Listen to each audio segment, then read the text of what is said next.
अस्सलाम वालेकुम। आज के इस वीडियो में हम कॉपीराइट ऑर्डिनेंस के वो सेक्शन जो अब डिस्कस करने जा रहे हैं, इसके अंडर सबसे ज़्यादा FIRs रजिस्टर्ड होती हैं ऑन द इन्फ्रिंजमेंट कॉपीराइट। वो सेक्शंस कौन से हैं, उनमें मैक्सिमम पेनल्टी क्या की गई है और वो बेलेबल हैं, नॉन बेलेबल हैं, कौन से फोर का ट्रायल होगा और क्या मैक्सिमम पनिशमेंट है, ये सब इसी वीडियो में हम डिस्कस करने जा रहे हैं। तो stay tuned with me. I am Mian Abid Qayyum and you are watching my YouTube channel Mac and associates. तो स्टार्ट करते हैं। वीडियो को स्टार्ट करने से पहले आपसे रिक्वेस्ट है कि चैनल को लाइक कीजिए और सब्सक्राइब कीजिए और जितना शेयर हो सकता है उतना कीजिए और बेल आइकन को ज़रूर जो आप क्लिक करें ताकि आइंदा आने वाली जो ऐसे सीरीज़ में वीडियोस चल रही हैं खासतौर पे कॉपीराइट लॉ के ऊपर और सबसे पहले आप तक पहुंच पाएँ। तो इस वीडियो का स्टार्ट हम इधर से लेते हैं कि ये it's today almost our 4th video और इसमें हम जो कॉपीराइट इन्फ्रिंजमेंट की क्रिमिनल हैं उनको डिस्कस करने लगे हैं। सबसे पहले वाली वीडियो में हमने ये डिस्कस किया था कि कॉपीराइट की इन्फ्रिंजमेंट कॉन्स्टिट्यूट कब होती है, जबकि सेकंड वाली कब कॉन्स्टिट्यूट नहीं होती। तो ये थर्ड वाली जो वीडियो थी उसमें जब हमने ये डिटरमिन कर लिया कि अगर कॉन्स्टिट्यूट गई तो उसके ऊपर सिविल लॉ के अंडर क्या रेमेडीज दी गई हैं या सिविल लॉ जो है या सिविल रेमेडीज क्या जो है वो under the copyright remedies avail करवाता है, जिसके अंडर इन्फ्रिंजमेंट को सीज किया जा सकता है या इंजेक्टिव ऑर्डर लिया जा सकता है। तो वो सारी हमने थर्ड वीडियो में की थी। आज के इस फोर्थ एंड फाइनल लेक्चर में जो कि क्रिमिनल प्रोसीडिंग के ऊपर होगा, इस यही डिस्कस करेंगे कि वो कौन सा चैप्टर और वो सेक्शन है जिसके अंडर क्रिमिनल प्रोसीडिंग्स हम डिस्कस जो है वो ना सिर्फ डिस्कस करेंगे बल्कि इसका पूरा एक अहाता करेंगे, एनालिसिस करेंगे। और ये मैं आपको इसलिए जैसे कि स्टार्ट में बताया कि ये इसलिए बहुत अहम वीडियो है कि इसमें इन सेक्शन 66, 67 एंड ऑनवर्ड्स वो सारे सेक्शन कॉपीराइट ऑर्डिनेंस के हैं जिसके अंडर कोई भी वो कॉपीराइट ऑनर या ऑथर जो कॉपीराइट रजिस्टर्ड करवा रखा है जिसने वो आप जाके तो अपना पास उसको एक कंप्लेंट जो है लॉन्च करवाता है और कहता है जी के ये फलां शख्स या कंपनी के अगेंस्ट FIR काटी जाए। तो उसका मैकेनिज्म क्या है और वो किस एजेंसी के पास यानी जाके ये रिक्वेस्ट फाइल कर सकता है, ये सारा हम इसी में कोशिश करेंगे कि इसी को इख्तिसार के साथ इसको मुख्तसर रखते हुए मैं आपको स्टेट आउट करता जाऊँ। लेकिन फिर भी ये वीडियो कुछ थोड़ी सी लेंथी होगी तो इसलिए जल्दी से आगे बढ़ते हैं। सेक्शन 66 है और चैप्टर है 9 कॉपीराइट ऑर्डिनेंस 1962 का, जो कि 6 से स्टार्ट करके और ऑनवर्ड 70 तक ये जाएगा और ये सारा उसमें और पेनल्टीज जो हैं वो बताई गई। इस चैप्टर का नाम ही ऑफेंसेस एंड पेनल्टीज है। तो सेक्शन 66 वो ऑफेंस ने बताता है कि कॉपीराइट के इन्फ्रिंजमेंट जो है अगर हो जाती है तो आप उसके जो पनिशमेंट है वो स्टेट कर रहा है। मैं ये इनके कंटेंट्स में नहीं जाऊंगा, ये जो इतने सारे आपको सेक्शंस बताए हैं, I will not go into the contents of any section, जबकि मैं आपको सिर्फ उनका एक दो में बताता जाऊंगा। जैसे कि ये 66 जो है सिर्फ 66 नहीं है, 66 A B C D E तक जा रहा है। तो ये सारे सेक्शन को अगर मैं इनके कंटेंट्स पढ़ के आपको समझाना शुरू कर दूँ तो ये 1 घंटे से भी ऊपर का हो जाएगा, जो मुझे नहीं करना है। तो 66 में जो उसका जिसमें पनिशमेंट बताई जा रही है उसका 1 है उसमें वो कहता है कि any other right confirmed by this shall be punishable with imprisonment may extend to 3 years और यानी 3 साल की सज़ा हो सकती है अगर कॉपीराइट इन्फ्रिंजमेंट हो रहा हो और ये डिटरमिन हो जाए और तो आप जो है वो बंदे को 3 साल तक की सज़ा या फिर ये 66 सेक्शन के अंडर उसको फाइन करवा सकते 100,000 यानी 1 लाख रुपए तक। तो ये आगे इसी तरह से चलते जाएंगे कि सेक्शन 66 ए है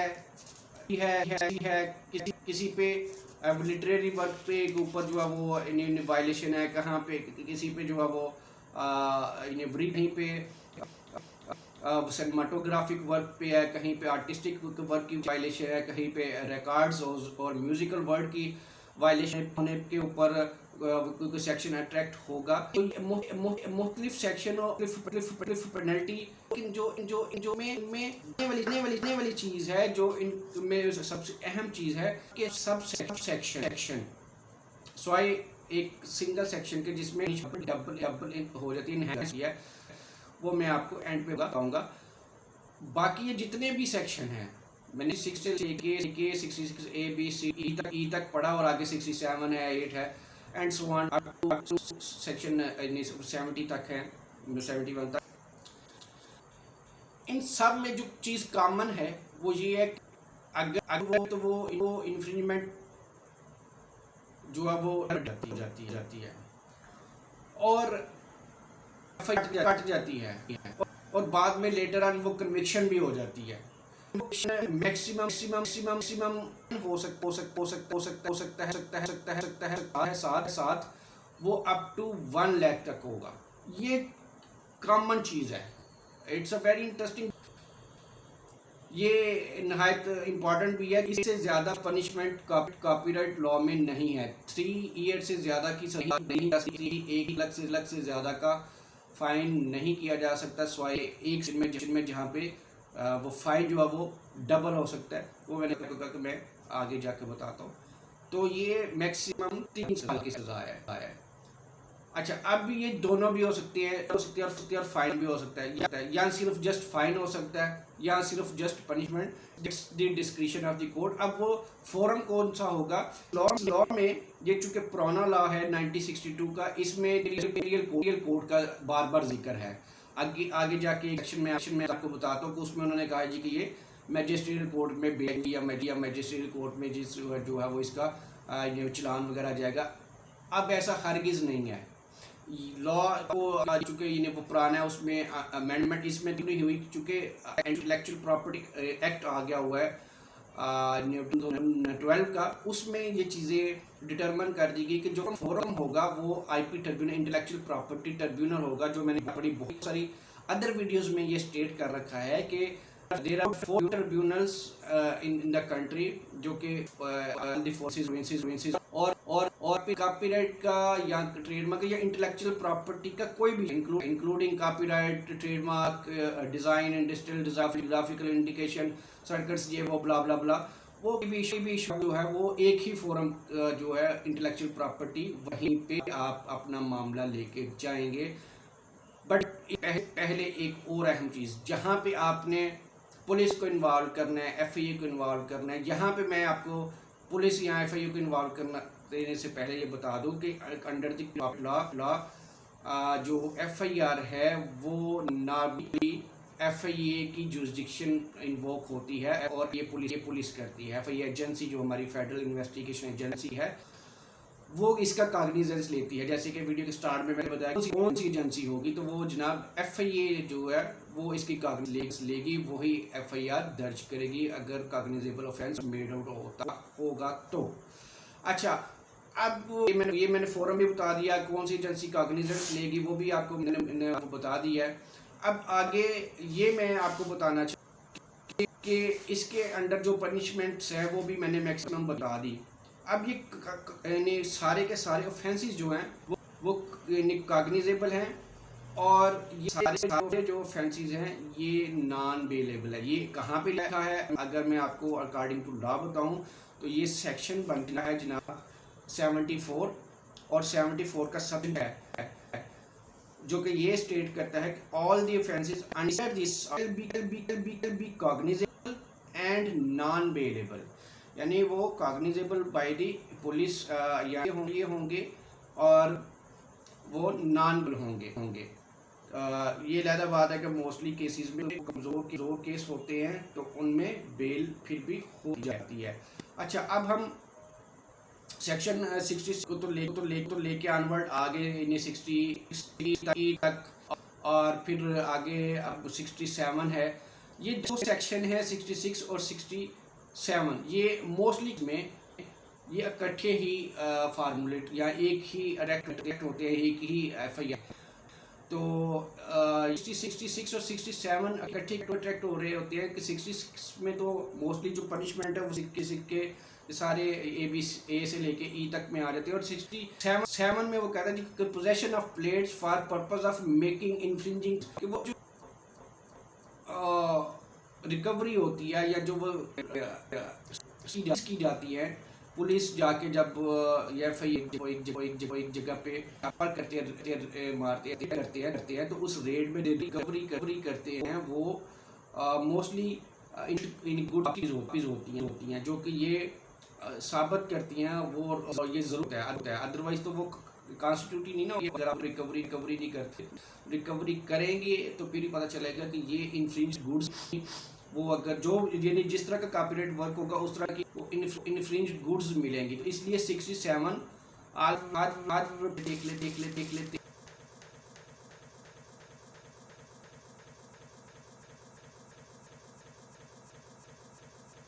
वो एक इंक्रीज इन रजिस्टर्ड। इसकी भी अगर कोई किसी ने मेलाफाइडली करवाई है और उसकी जो मैक्सिमम है वो भी 2 ईयर पनिशमेंट है और विद फाइन उतना ही है अप टू 100,000। तो इसके बाद 69 है। 69 का जो एक्शन है वो भी इससे मतलब penalty for making false statement for the purpose of deceiving और इन्फ्लुएंसिंग एनी अथॉरिटी। अगर कोई गलत स्टेटमेंट दी है, वो मिसरिप्रेजेंटेशन की है कॉपीराइट को के ज़िम्मे में जो आती है, या कोई ऐसी फॉल्स स्टेटमेंट मतलब जैसे कि उसके एग्जांपल आप कॉपीराइट की एप्लीकेशन में एक एफिडेविट भी लगता है, उसके कंटेंट्स अगर साबित हो पाए कि ये बिल्कुल झूठ और वो मिसलीडिंग थे और फॉल्स थे, तो उसमें भी ये सेक्शन हो सकता है 69। और इसकी भी पनिशमेंट मैक्सिमम 2 years और with fine which may extend to 100,000 rupees. Same punishment जो मैंने बताया कि सेम आ रही है। Section 70 false of authorship. में भी जो अगर कोई झूठे तरीके से बताती है नहीं जी मैं ही ऑथर हूँ ये इस वर्क का और मैं ही ऑनर हूँ, तो वो झूठ बताता है और वो उसको कन्विक्शन हो जाती है। तो उस सूरत में भी मैक्सिमम जो पनिशमेंट है वो 2 years ही रहेगी। इसके भी 2 year है। 70A आ जाता है।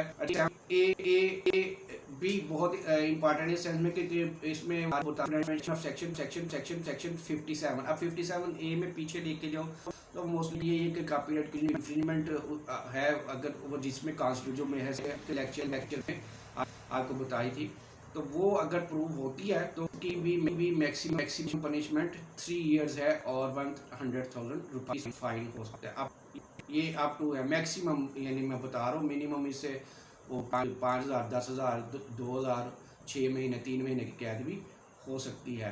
हाँ वो सेक्शन जो मैंने आपको थोड़ी देर पहले ये बताया कि किस सेक्शन के अंडर जाके इन्हेंसमेंट आएगी, ये सिर्फ एक एक्सेप्शन है। ये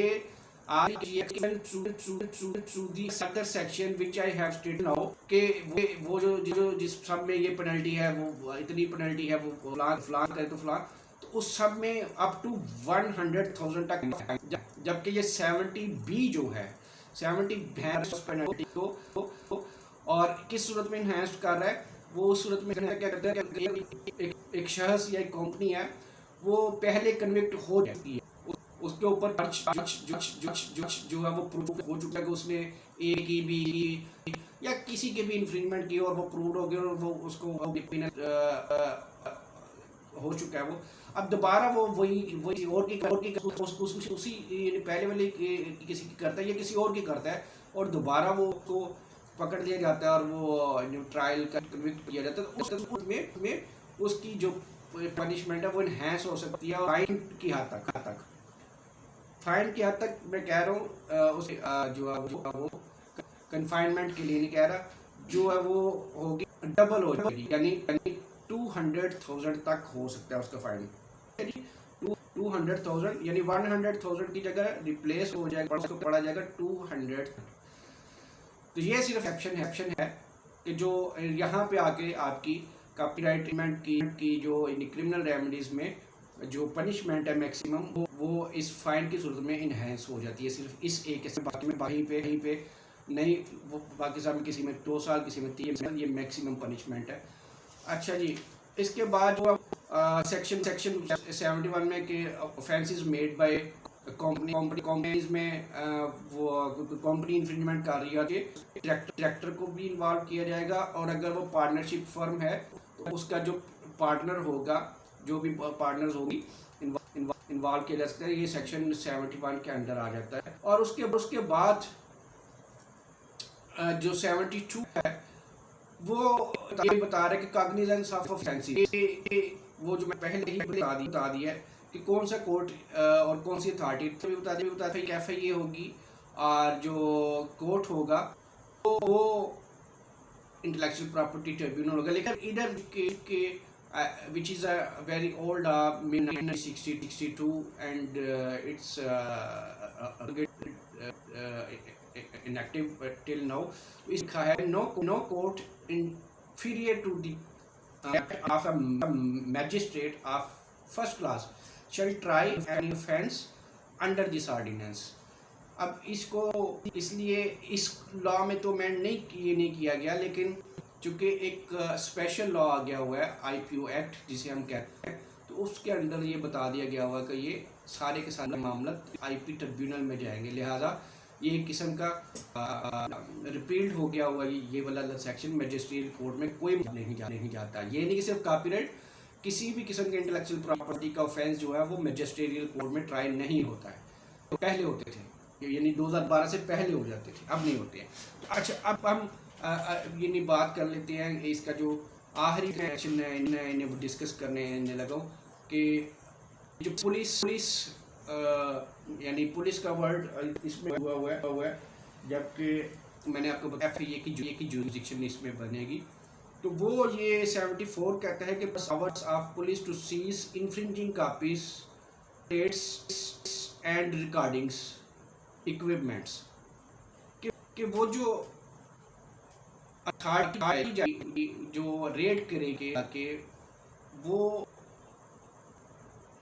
जो इन्फ्रिंजमेंट की कॉपीज होंगी, जो इन्फ्रिंजमेंट गुड्स होंगे, वो इक्विपमेंट्स होंगे, होगा वो किसी भी शक्ल में हो, तो किसी भी फॉर्म में हो, उसको रिकवरी ज़रूर की और उसको सीजर मेमो लगाया जाए। सीजर मेमो हम बाद में कहते हैं कि वो जब कोई भी एजेंसी FIA या कोई और, तो वो जब किसी जगह पे रेड करके वो माल मुकदमा इकट्ठा करवाते हैं, जो रिकवरी डालते हैं, उसको वो एक पेपर फॉर्म के लेके आते हैं और एक मेमो उसका बनाया जिसको हम सीजर कहते हैं। तो वो ज़रूर बनाएगा। ये इसके 74 के सेक्शन 1 में कहा जा रहा है।